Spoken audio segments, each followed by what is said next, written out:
All right, and we're back, to quote Tom. So thank you for tuning in once again to Hearing Things with Julie and Brad. Stop laughing at me.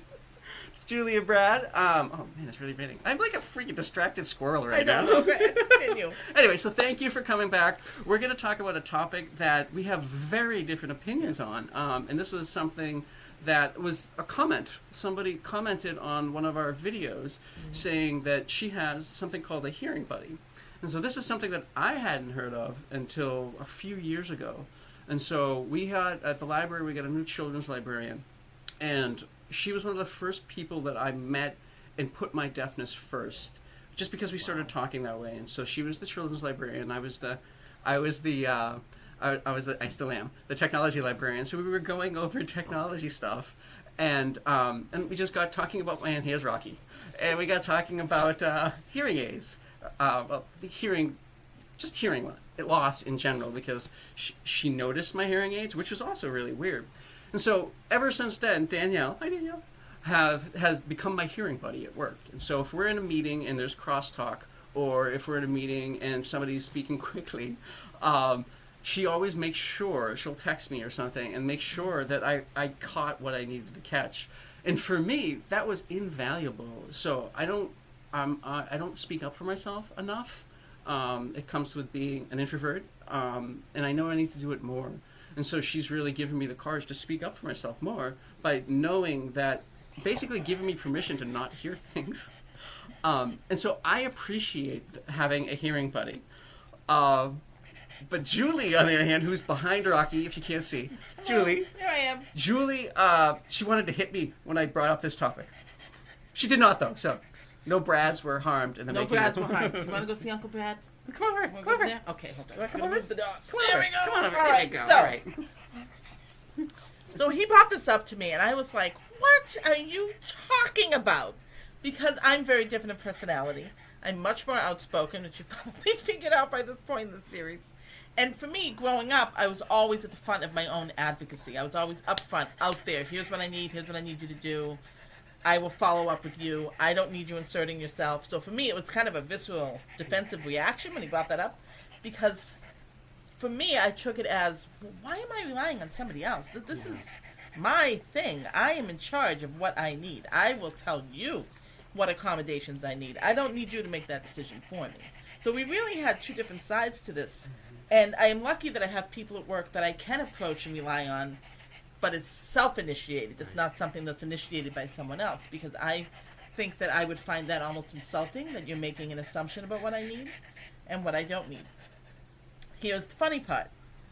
I've never had a hearing-impaired friend before. Hard of hearing friend is the word you prefer. So the first time we hung out, I'm hyper-aware of him.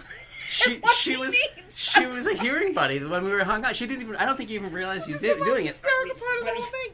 I was like, "You okay in this restaurant? Yeah, you this right? it was funny. We need you move." And he's looking at me like, "I got it." So I did the very thing that I'm now sitting here denouncing. So doesn't work for everyone. Different personalities. I think it's great that you have that support at work. I'm very fortunate to have my go-to people, but again, it's something I initiate. Where Danielle, who sounds amazing, hope to meet you someday, Danielle. Is kind of an initiator for you and a little bit of a support, which is wonderful. Yeah, and I think different situations will require different answers. I mean, he's back. So don't be afraid to change your mind, right? So if you need a hearing buddy and then that gives you the courage to speak up for your needs, then fine. Then you don't need a hearing buddy anymore. And I think that's one of the problems we have right now is like you can't change your mind, and I think that's too bad, and because different situations call for different answers. Absolutely. Right? What do you think, Rocky? Speaking of buddies, he's our buddy right here. Yes. So as always, people first, disability second. Time for the book reviews, and I have the most perfect book for you. Yeah. Hold on, I gotta reach around. You got it. Go. I got it.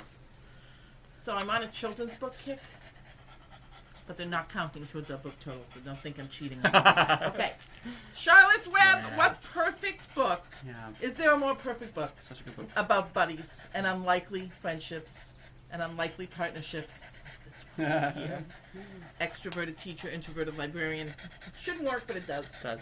So I love this book so much. E.B. White's writing is just masterful, and the way he was able to write this book so it appeals to everyone from 9 to 90. Yeah. Right? It's such a beautifully written book. You can take it on the as it is on the surface. As you get older, you kind of interpret different themes of friendship and the circle of life. I read it every single summer. I have more copies of this book than I can count. Every summer, I take a day and I read it all the way through, and I just enjoy it so much. I also really identify with Charlotte. Charlotte's amazing. And there's one passage I'm going to read out loud that I think is very fitting for the two of us working together. Wilbur meets Charlotte for the first time. And I'm pretty sure this is probably what Brad thought the first time he met. Oh, I don't remember. So here's Wilbur, getting ready for bed the night that he first met Charlotte. Well, he thought, I've got a new friend. All right. But what a gamble friendship is. Charlotte is fierce, brutal, scheming, bloodthirsty. Everything I don't like. How could I learn to like her? Even though she is pretty, and of course, clever. So I imagine that's what you thought the first time we met. Word for word. Because we're so extroverted to this quiet person next to me, I'm sure you were like, what is happening right now? Does she ever stop? So anyway, Yes. that's what came to mind when I got this and I burst out laughing. It's the Marvelous. perfect book for today. Yeah. So there you go. What do you have? So my book is like opposite end of the spectrum. So Yeah. my book is The Professor and the Madman. And so I'll just read the subtitle. A Tale of Murder, Insanity, and the Making of the Oxford English Dictionary. It was fantastic. The making of the Oxford English Dictionary. Yep. Dictionary. So what they did for it took decades to make the Oxford English Dictionary, and they asked for submissions from England. Yes, the entire country, to trace the history of words to find the etymology, the oldest reference, and the person who by far submitted the most words was a man named Charles Minor. He was in an insane asylum. Yeah, it's a fascinating book. So it doesn't. Simon Winchester, the author, is a really good writer. So you'd think writing about a dictionary would be, and maybe you will find it, or, but that's fine. I loved it. I hope you do too. Excellent. Well, good to see all of you once again. So happy Rocky joined us today as our special guest star, however unexpected. Rocky, we're doing an episode on you next. You're going to have to stay right on my lap.